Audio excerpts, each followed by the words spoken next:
This is the screencast for section 1.3, example 7.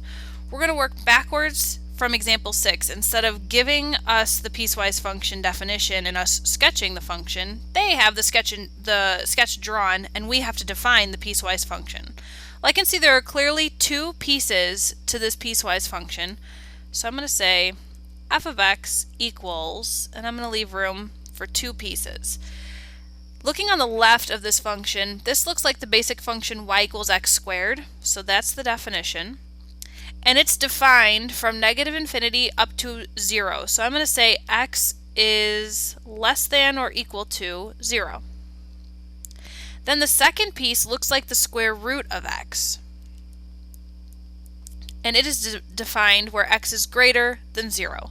Now you could have written this as x is less than 0 and then x is greater than or equal to 0 for the second piece. It doesn't matter as long as 0 isn't included twice in your piecewise function.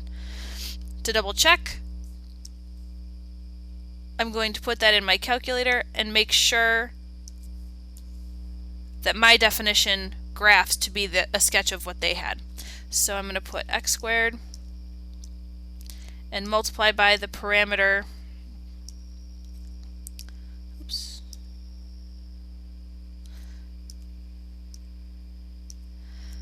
x is less than or equal to 0.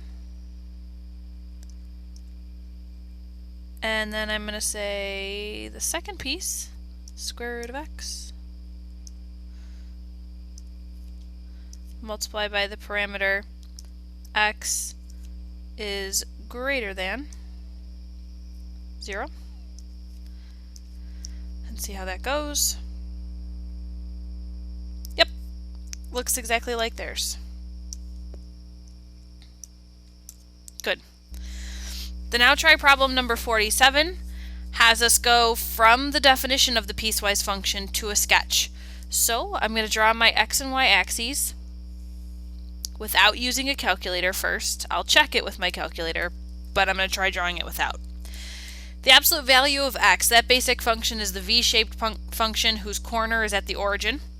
That's going to be defined where x is less than 0. So that part. Now where x is greater than or equal to 0 over to the right, we have the sine of x function. Now sine of x and cosine of x look a lot alike, and I know you don't really know exactly how to plug in tons of values to sine and cosine functions yet, but you still have to know that sine function is the one that crosses through the origin. So this is going to start at the origin where x equals 0 and do that wavy pattern forever and ever and ever. To double check that in my calculator, I will say math num arrow to the right. That gives you absolute value of x.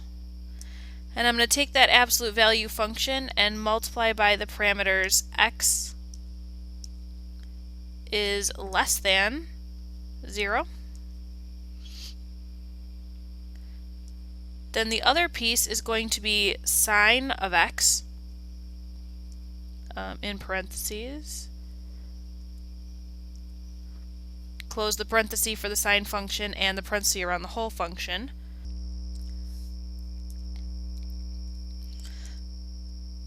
And then I multiply the sine function by the parameter x is greater than or equal to 0. Now I know you don't know how a lot about the sine function at this point. Oh, just wait till chapter 4. But we're going to right now make sure you're in mode, on your calculator mode, radian mode. You'll see the sine function a lot better. Hit graph.